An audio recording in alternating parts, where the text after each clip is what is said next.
بسم اللہ الرحمن الرحیم۔ حضرت عبداللہ بن عمر فرماتے ہیں کہ میں نے رسول اللہ صلی اللہ علیہ وسلم سے کئی بار سنا، فرماتے ہیں کہ بنی اسرائیل میں کفل نامی ایک شخص تھا جو ہمیشہ رات دن برائی میں پھنسا رہتا تھا۔ کوئی سیاہ کاری ایسی نہ تھی جو اس سے چھوٹی ہو، نفس کی کوئی ایسی خواہش نہ تھی جو اس نے پوری نہ کی ہو۔ ایک مرتبہ اس نے ایک عورت کو 60 دینار دے کر بدکاری کے لیے آمادہ کیا۔ جب وہ تنہائی میں اپنے برے کام کے ارادے پر مستعد ہوتا ہے تو وہ نیک بخت عورت لرز کر تھرتھرانے لگتی ہے، اس کی آنکھوں سے آنسو کی جھڑیاں تک جاتی ہیں، چہرے کا رنگ فک ہو جاتا ہے، رونگٹے کھڑے ہو جاتے ہیں، کلیجہ اچھلنے لگتا ہے۔ کفل حیران ہو کر پوچھتا ہے کہ اس ڈر، خوف، دہشت کی کیا وجہ ہے؟ پاک باطن، شریف النفس، باعصمت لڑکی اپنی لڑکھڑاتی زبان سے بھرائی ہوئی آواز میں جواب دیتی ہے، مجھے اللہ کے عذابوں کا خیال ہے۔ اس ظلم کام کو ہمارے پیدا کرنے والے اللہ نے حرام کر دیا ہے۔ یہ فعل بد ہمارے مالک ذوالجلال کے سامنے ذلیل و رسوا کرے گا۔ یہ نمک حرامی ہے، واللہ میں نے کبھی بھی اللہ کی نافرمانی پر جرأت نہ کی۔ ہائے حاجت اور فقر و فاقہ، کم صبری اور بے استقلالی نے یہ روز دکھایا کہ میں جس کی لونڈی ہوں، اس کے سامنے اس کے دیکھتے ہوئے اس کی نافرمانی کرنے پر آمادہ ہو کر اپنی عصمت بیچنے اور اچھوت دامن پر دھبا لگانے پر تیار ہو گئی۔ لیکن اے کفل باخدائے لا یزال، اللہ کا خوف مجھے گلائے جا رہا ہے، اس کے عذابوں کا کھٹکا کانٹے کتنا کھٹک رہا ہے۔ ہائے آج کی 2 گھڑی کا لطف صدیوں خون ٹھکوائے گا اور عذاب الہی کا لقمہ بنوائے گا۔ اے کفل، اللہ کے لیے اس بدکاری سے باز آ اور اپنی اور میری جان پر رحم کر، آخر اللہ کو منہ بھی دکھانا ہے۔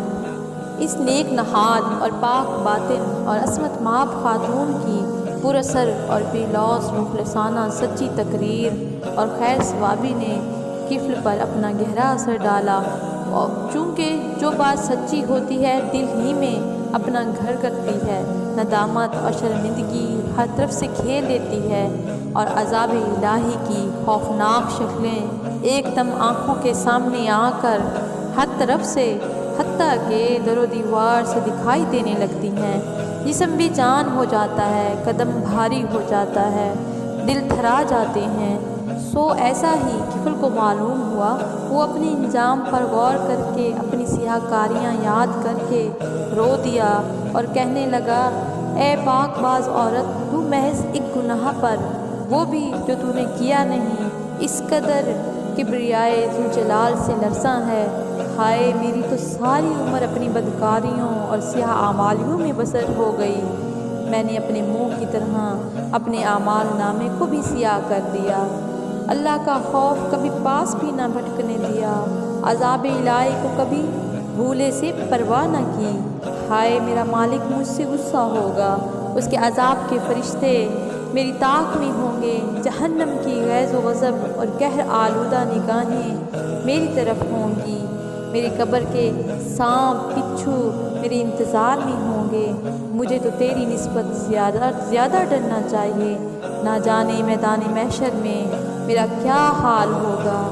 اے بزرگ عورت، گواہ رہنا، میں آج سے تیرے سامنے سچے دل سے توبہ کرتا ہوں کہ آئندہ رب کی ناراضگی کا کوئی کام نہ کروں گا، اللہ کی نافرمانیوں کے پاس نہ بھٹکوں گا۔ وہ رقم تمہیں اللہ کے واسطے دی اور میں اپنے ناپاک ارادے سے ہمیشہ کے لیے باز آیا۔ پھر گریہ زاری کے جناب باری تعالیٰ میں توبہ استغفار کرتا ہے اور رو رو کر اعمال کی سیاہی دھوتا ہے، دامن امید پھیلا کر دستے دعا دراز کرتا ہے اور کہتا ہے، یا الہ العالمین، میری سرکشی سے درگزر فرما، مجھے اپنے دامن عفوی میں چھپا لے، میرے گناہوں سے چشم پوشی کر، مجھے اپنے عذابوں سے آزاد کر۔ حضور صلی اللہ علیہ وسلم فرماتے ہیں کہ اسی رات اس کا انتقال ہو گیا۔